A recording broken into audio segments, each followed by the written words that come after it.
지난 주일 담임 목사님께서 알곡의 무게는 얼마인가 라는 제목으로 은혜 말씀을 전해 주셨습니다. 주보의 그 설교 제목을 보는 순간 참 설교 제목이 어떤 말씀으로 알곡의 무게는 얼마인가 라는 제목에 어떤 말씀으로 답을 주실지에 대해서 참 궁금했고, 또 목사님 말씀을 통해서 큰 은혜를 받는 시간이었습니다. 기억나십니까?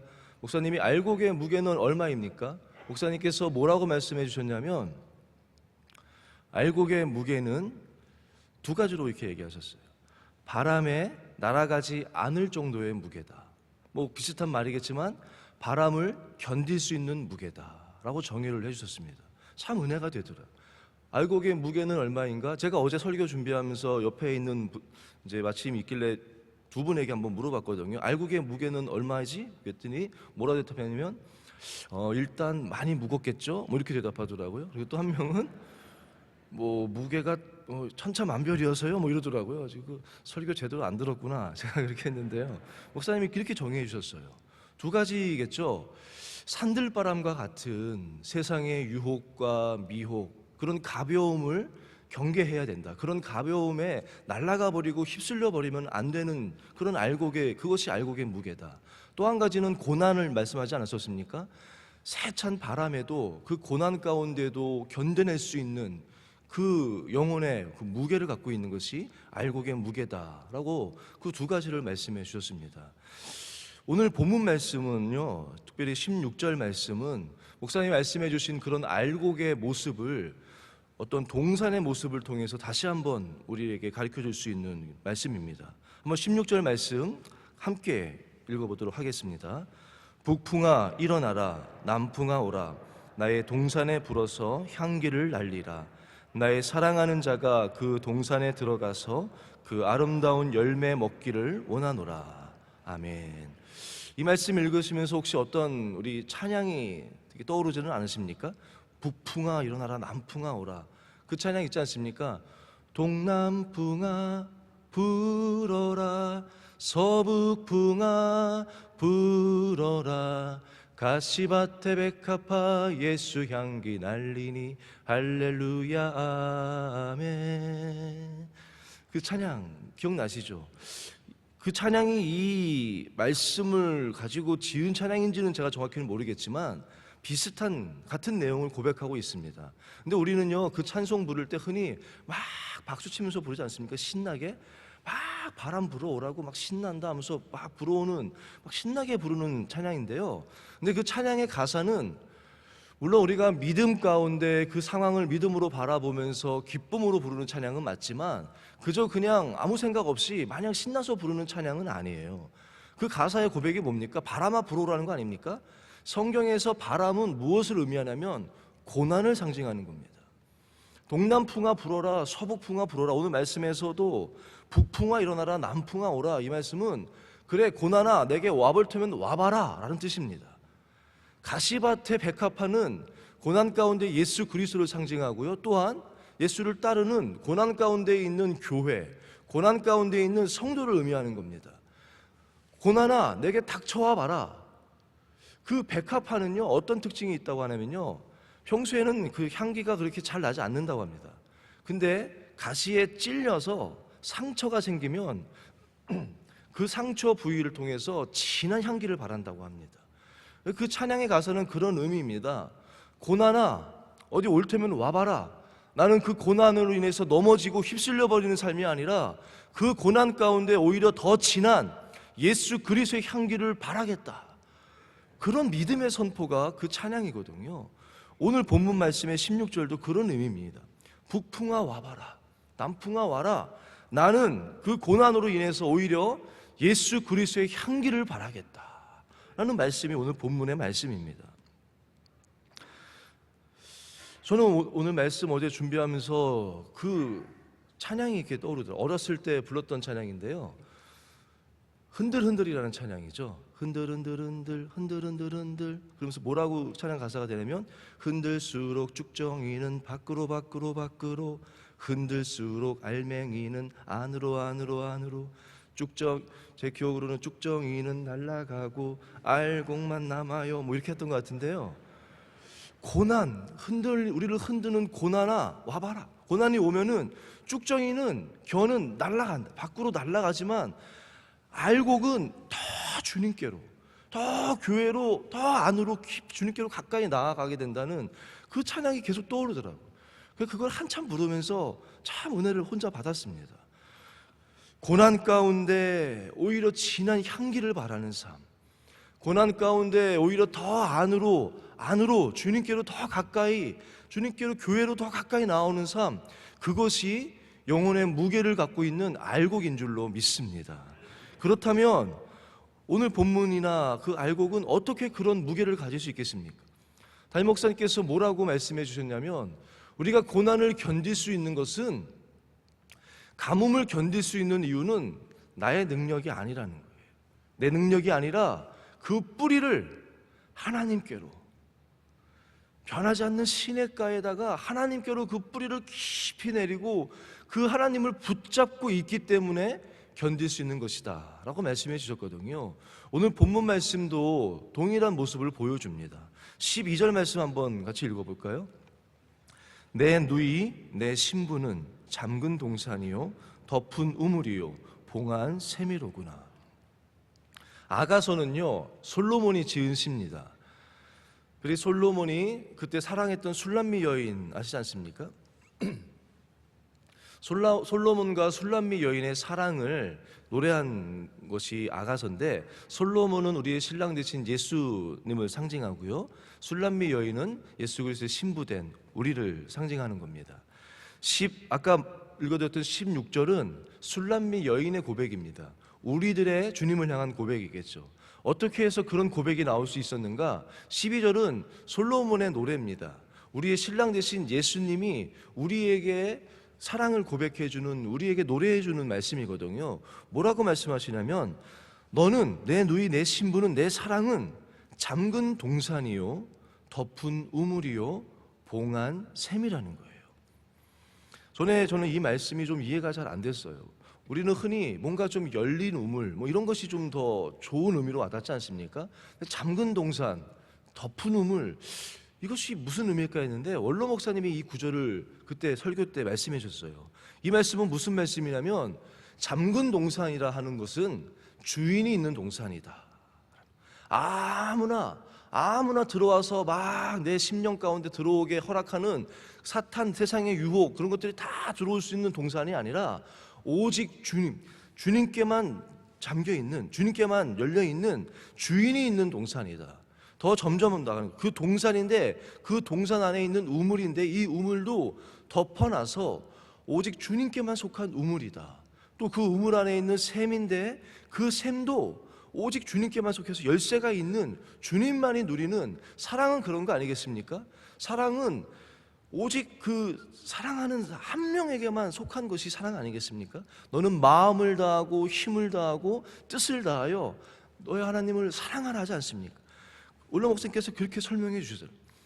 어떻게 해서 이 여인은 고난 가운데도 진한 향기를 발할 수 있는가? 그 여인은 오직 주님께만 그 뿌리를 내리고 있다는 거예요. 그 뿌리가 오직 주님을 붙잡고 주님과 깊은 사랑 가운데 있기 때문에 고난 가운데도 향기를 발할 수 있는 것이 이 여인의 고백이고, 믿음의 사람의 알곡의 고백인 줄로 믿습니다. 담임 목사님께서도 그런 말씀하셨어요. 알곡이 되기 위해서는, 고난 가운데 휩쓸리지 않기 위해서는 터진 웅덩이가 아니라, 세상에 터진 웅덩이가 아니라 변하지 않는 시냇가에 뿌리를 내려야 된다고. 우리가 왜 고난 가운데 넘어져 버리고 세상의 유혹 가운데 휩쓸려 버립니까? 목사님의 그 말씀 아닙니까? 그 예레미야 2장 13절 말씀입니다. 내 백성이 두 가지 악을 행하였나니 곧 너희가 생수의 근원되는 나를 버린 것과 스스로 웅덩이를 판 것인데, 그 웅덩이는 터진 웅덩이들이라고. 그 말씀 아니겠습니까? 눈에 보이는 거, 웅덩이, 눈에 보이는 물이 보이니까 훨씬 눈에 보이는 안정감이 있겠죠. 그 웅덩이를 의지한다는 거예요. 그렇지만 그 웅덩이는 터진 웅덩이라는 것이죠.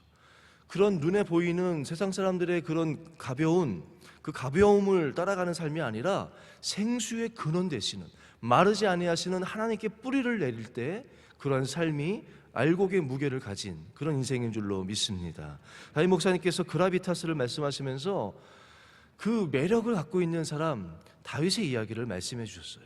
다윗은 고난 가운데도 오직 주님을 바라보는 그 다윗의 이야기를 소개해 주셨는데요. 지난 주일인지 수요 예배인지 제가 잘 기억이 안 나는데 다윗을 말씀하시면서 아둘람 굴에 토요일 새끼가네요. 아둘람 굴 말씀하지 않았습니까? 동굴을 얘기하시면서 그 고난 가운데서도 주님을 바라보고 주님을 기도하고 찬양했던 다윗을 소개해 줬는데 동굴 고난 가운데서 노래한 또 하나의 시편이 있습니다. 다윗 목사님께서도 그때 또 소개해 주시고 집에서 꼭 읽어봐라라고 말씀하신 것인데 57편이거든요. 142편은 아둘람 굴에서 지은 시라면 57편은 그 엔게디 동굴에서 지은 시라고 보고 있는데요. 그 1절이 이렇게 고백합니다. 그 동굴 가운데 사울 왕을 피해서 고난 가운데 있는 다윗이 뭐라고 고백하냐면 하나님이여 내게 은혜를 베푸소서, 내게 은혜를 베푸소서. 2번 고백해요. 반복한다는 것은 그만큼 은혜 없이는 견딜 수 없는 그런 힘든 상황이란 거 아니겠습니까? 근데 왜 다윗이 그 고난 가운데 은혜를 베풀어 달라고, 은혜 없이는 살 수 없다고, 나를 불쌍히 여겨달라고 노래하면서 바로 이어서 뭐라고 얘기하냐면요, 내가 주의 날개 그늘 아래 있다고 노래하는 거예요. 다윗은요, 육신은 동굴 가운데 있습니다. 다윗은 자기의 상황은 가뭄 가운데 있습니다. 그러나 다윗은 어떻게 그 고난을 이길 수 있습니까? 다윗의 육신은 동굴 가운데 있을지 모르지만 다윗의 영혼은 그것이 동굴이 아니에요. 무엇입니까? 하나님의 날개 그늘 아래라고 다윗은 바라보는 거예요. 다윗은 육신의 내 몸은, 내 상황은 코로나고 동굴이고 고난일지 모르지만 다윗의 시선은, 다윗의 뿌리는 하나님께 깊이 내리고 있기 때문에 다윗에게는 그 코로나가 아니라 그것이 영혼의 무게를 더하는 시간이 될 수 있었고, 가뭄의 때가 아니라 잎이 마르지 않고 열매를 맺을 수 있는 하나님께 뿌리를 내리고 있는 동굴이 아니라 여호와의 그늘 아래 거하는 시간이었던 것이에요. 그런 다윗이기 때문에 다윗은 고난 가운데도 하나님을 찬양할 수 있었고, 57편에서 다윗은 뭐라고 얘기합니까? 후반부에 보면 자신의 어려움을 막 노래하다가 어느 순간 이렇게 말합니다. 내가 주여 내 마음이 확정되었고 내 마음이 확정되었사오니 내가 이제 고난 바라보지 않겠습니다. 원망하지 않겠습니다. 내 마음을 확정합니다. 나는 이제 노래하고 내가 찬송하리이다. 그리고 불렀던 찬송이 원로 목사님께서 즐겨 부르시는 찬양, 내가 만민 중에, 그 찬양을 다윗은 부른 거예요. 내가 만민 중에라는 그 찬양은요, 다윗이 왕이 돼가지고 막 왕궁에서 사람들을, 세계를 바라보면서 막 찬양한 것이 아닙니다. 동굴에서 부른 찬양이에요. 동굴 가운데서 영적인 눈을 떠서 하나님을 바라보면서 동굴에서 하나님을 향해서 불렀던 찬양이 내가 만민 중에 찬양. 주의 인자는 커서, 주의 인자는 커서 하늘에 미치고 주의 영광은 온 세계 위에 있습니다라고 다윗은 노래하고 찬양할 수 있었던 이유는 무엇입니까? 그 뿌리를 하나님께 깊이 내렸기 때문입니다. 저 여러분 오늘 새벽에 주회전에 나왔는데 우리의 뿌리는 어디 내리고 있습니까? 바라기는 우리도 지금 마찬가지로 동굴과 같은 가뭄의 때, 코로나의 시대를 살고 있지만 우리의 뿌리를 하나님께 깊이 내림으로 동굴이 아니라 하나님의 날개 그늘 아래에서 오늘 하루도 영혼의 무게를 더하는 하루가 되시기를 주의 이름으로 부탁드립니다. 이어지는 13절의 말씀, 13절, 14절은 이렇게 노래합니다. 내게서 나는 것은 석류나무와 각종 아름다운 과수와 고베라와 나도풀과 나도와 버농화와 창포와 개수와 각종 유향목과 모략과 침향과 모든 귀한 향품이요. 우리의 심령이 오직 주님께만 속해 있고 우리가 뿌리를 주님께 깊이 내렸을 때 우리의 심령은, 우리의 동산은 이런 모습이 된다는 거예요. 아름다운 동산의 모습 아닙니까? 주님의 향기가 가득하고 꽃이 피고 열매가 있는 동산. 전에 제가 한 기도원에 간 적이 있습니다. 기도원에서 기도를 하고 오후에 시간이 돼서 그 기도원의 그 산을 등산을 이렇게 했는데요. 그 기도원은 그 국립 도립공원이었나? 그 공원의 그 산에 있는 기도원이었는데 산을 이렇게 올라가는데 그 산에 나무가 있더라고요. 근데 열매들이 이제 막 맺히기 시작한 나무들이 보였습니다. 그 왠지 그냥 파는 과일보다 산에 있는 열매는 더 괜히 맛있어 보이지 않습니까? 제가 속으로 생각했습니다. 저 열매가 익을 때쯤에 내가 다시 와야겠다. 그리고 몇 주 뒤에 제가 다시 왔습니다. 그리고 그 나무 열매 있는 곳으로 갔습니다. 어떻게 됐을 것 같습니까? 하나도 없어요. 열매가 하나도 없어요. 왜인 것 같습니까? 누군가 다 먼저 따먹은 것이죠. 그리고 이렇게 산을 내려오는데 그 산이 이제 조금 특이한 것은 이렇게 내려오는 길에 그 계곡을 따라서 이쪽은 도립공원이고요. 이쪽은 사유지예요. 철책이 있는데 그 사유지를 이렇게 내려오는데 그쪽 땅을 바라보는데 그 산에는요, 그 사유지에 있는 산에는 나무에 열매가 가득가득한 거예요. 가득한 걸 봤습니다. 그 눈에 들어온 게 뭐냐면 그 사유지에 문이 있더라고요. 그리고 문이 잠겨 있어요. 소유가 속한 거죠. 그 주인에게 속한 그 땅은 열매가 가득하더라고요. 이 말씀이 떠올랐습니다.